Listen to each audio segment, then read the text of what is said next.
सैयदना अब्दुल्ला बिन जाफर रजी अल्लाह ताला अन्हु फरमाते हैं, एक बार रसूलुल्लाह सल्लल्लाहु अलैहि वसल्लम किसी अंसारी के बाग में तशरीफ ले गए तो सामने एक ऊंट नजर आया। जब इसने नबी करीम सल्लल्लाहु अलैहि वसल्लम को देखा तो रोने लगा और इसकी आंखों से आंसू बहने लगे। नबी करीम सल्लल्लाहु अलैहि वसल्लम इसके पास आए, इसके सर पर हाथ फेरा तो वो खामोश हो गया। इसके बाद पूछा, ये ऊंट किसका है? एक अंसारी जवान आया और कहने लगा, अल्लाह के रसूल सल्लल्लाहु अलैहि वसल्लम मेरा है।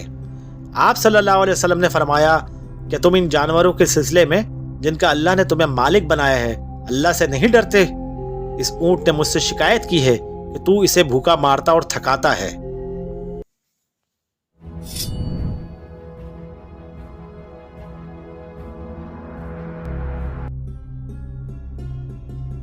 सैयदना अब्दुल्ला रजी अल्लाह ताला अन्हु से रिवायत है, रसूलुल्लाह सल्लल्लाहु अलैहि वसल्लम ने फरमाया, वो शख्स हम में से नहीं है जो नोहा करते हुए अपने रुखसार पीटे, गिरेबान फाड़ डाले और जाहलियत की पुकार पुकारे।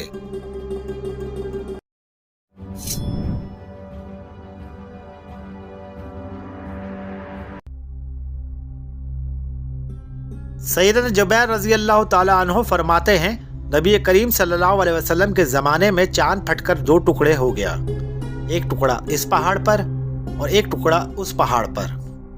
इन लोगों ने कहा, मोहम्मद सल्लल्लाहु अलैहि वसल्लम ने हम पर जादू कर दिया है, लेकिन इनमें से बाज़ ने इसकी तरदीद की। कहा, अगर इन्होंने हमें जादू कर दिया है तो बाहर के सभी लोगों के जादू के ज़ेरे असर नहीं ला सकते।